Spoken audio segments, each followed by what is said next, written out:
Hi class, are you ready for topic 7? We've got some good things to go through, some interesting terms for you to learn, and it's going to be kind of interesting as you go through it. As you start reading topic 3, I encourage you to start with, there it is, Real Learn, where they're talking about customer analytics.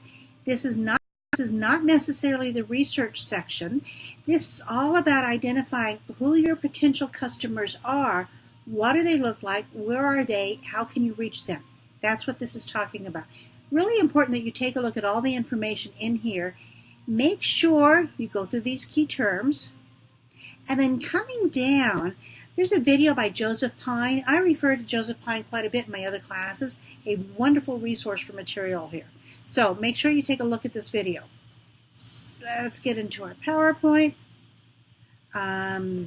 Here we go.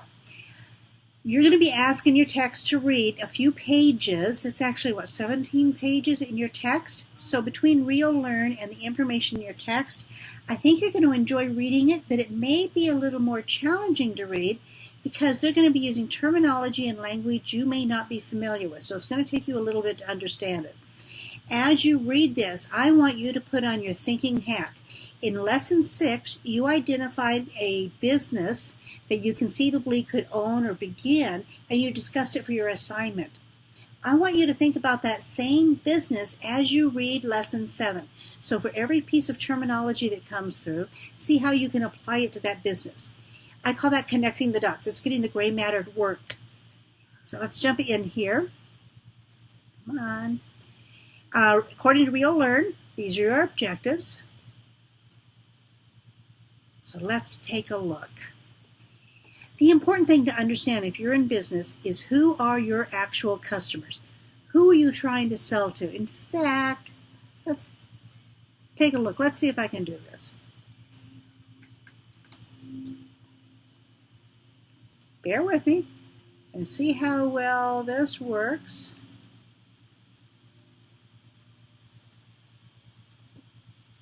Here we go. So you may have created and brought to market the best car in the world. It is an amazing product. It works. It's been prototyped. FAA's on board. Everybody's on board. So if you have a product as extreme as this, you've got a lot of money into it. You have to think, are there customers out there that will buy that car? I don't know about you. I have a hard enough time driving in traffic because of all the people out there that don't necessarily obey the same rules I do. Do I want to worry about doing that in airspace where you're falling down on the ground? Not me. I don't know about that. So when you have a business and you're thinking about a business, find out, are there customers around? Are they interested in your product? Do they have the wherewithal to buy it?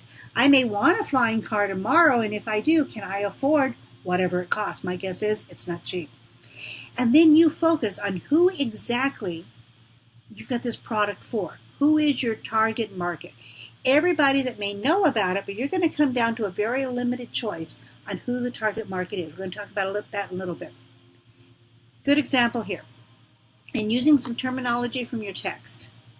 Text talks about the difference between end user and actual customer, and then the phrase B2B and B2C. Make sure when you read the text, you read the insert here that actually goes into that dialogue. It's got a lot of really good information in it. So let's take it a little bit further. Let's talk about automobile tires, specifically tires made for pickup trucks. I'm going to pick on Ford. So you're a tire manufacturer. You make tires that are appropriate for a Ford F-150. Good? Not a bad business to be in. A B2C transaction, business to consumer, is focusing on the end user of the product. That is, the person who bought the pickup truck, and a couple of years down the road, they go into their local tire shop and they buy another set of tires. That's end user, that's B2C. On the other hand, if I am Ford Motor and I am manufacturing trucks and I'm putting these tires on the truck, my actual customer is not the end user, it is the truck manufacturer, and in this case, the same tire is now in a B2B transaction. Does that make sense? All right, let's move through here. The text also takes you through a discussion on who are the customers, and especially if you're dealing on a business-to-business basis, Who do you start introducing your product through, and what chain of decision process does this go through? Think about it in a household. Think about where you live. Who decides what beverages are in your house? Somewhere is a decision maker. So a marketer needs to figure out how to get to the influencer. Maybe it's a 5-year-old child that sees an advertisement for chocolate milk. So next time they're in the store with Dad, the child says, Dad, I want some chocolate milk. You can see how that goes. So that's what this is talking about. But I want to take it a step further where your text doesn't get into it. When you're selling a product, you need to think about your customers in terms of a funnel. So bear with me. You've got a funnel. First thing you need to do is get a whole lot of people that are interested in buying your product, right? Once they're interested, then you narrow it down. How many people actually have the financial ability to buy your product, or they're in the geographic region, or however you want to put it.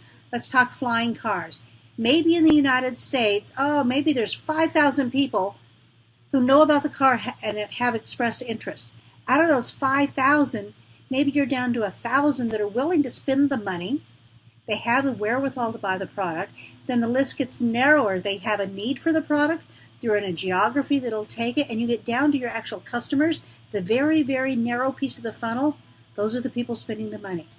Your job as a marketer, your job as an entrepreneur is to get as many people into that top of the funnel as you can so you can get down to the ultimate consumer. That's what a funnel concept is. And then talking about target markets. How do you describe them? Where are they located? What are the lifestyles? A lot of information there. Make sure you read the text thoroughly. It's got really good information on it. But you have to know all of this about the top line going into your funnel. What's the ideal market? Where are you going with it? Now, then talk about the psychographic descriptions, their purchasing patterns, who's the decision maker, do they do things once a month, once a year, how do they do it, and their buying sensitivities. And I'm not going to spoil this for you. I want you to look at that in the text. Then you look at market size and market trends. So let's think about it. If you're in business, sometimes you have to figure out, okay, I'm selling to this many people. Let me do this so you can see it. I'm selling to this many people. How do I sell to that many? My example again, good old Gatorade. I'm sitting here with the G2. Market size. When Gatorade first started, it was intended for athletes.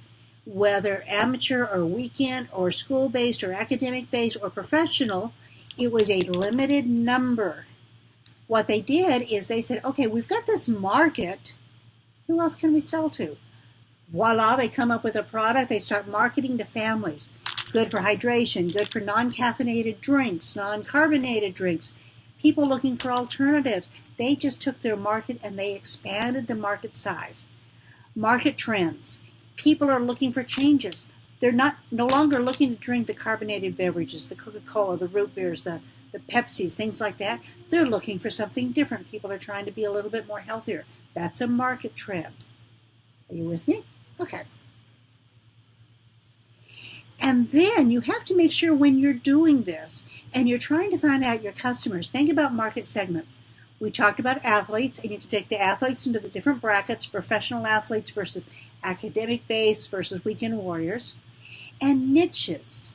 A niche would be the athlete that is really, really, really unique, maybe the super hyper kind, and you figure out how you're going to approach them. Overall, when you're looking to define your market, you've got to make sure you have a target market that's the top of the funnel so that by the time your customers whittle down, you're going to have the revenue, you're going to have the income that you need to have. If we come down to the bottom of the funnel and you do the math and you're not going to be earning enough money, you need to make your funnel bigger. You need to get a bigger target market. Whether you're expanding age ranges, whether you're expanding types of sports, or geographies. What if this was only sold in Arizona? Is that a large enough market necessarily? So that's kind of the concept here. Read the text. It's got a lot of really good information on this. The text also has a case study on Trader Joe's. So think about it. I don't know if you shop here, but what makes Trader Joe's different than Walmart grocery? What makes it different than a Safeway or an Albertsons or any of those stores? So when you're coming into business, You don't necessarily want to be a me too. You want to do something or address or approach something with a credible name that no one else has gone there. That's what Trader Joe's did, and they did it extremely successfully. So make sure you read the case study at the end of the chapter. Now your assignment. They're using the same company you talked about for lesson 6. I want you to complete the target market characteristics worksheet. This worksheet is included in Real Learn. This is not an essay. All you have to do is answer the questions. And I will say some of the sections, some of the individual questions here are more than one sentence. So make sure you read it thoroughly. Use the definitions as described in your text so you understand it, and give me some really complete information. I've got to tell you, 1 or 2 sentences for each is not going to be appropriate. You may want to start the paper with listing what your business is. That would help me understand, so when I'm looking at your paper, I can understand the concepts that you're addressing there. So, use the same business approach you took in lesson 7. Does not need to be an essay. It's a question answer. Make sure you include the questions and submit it. I look forward to all of your submissions. You've done a great job in class so far. I'm anxious to see how you do the second half of the class. As always, if there's anything I can do to assist you, please don't hesitate to reach out to me.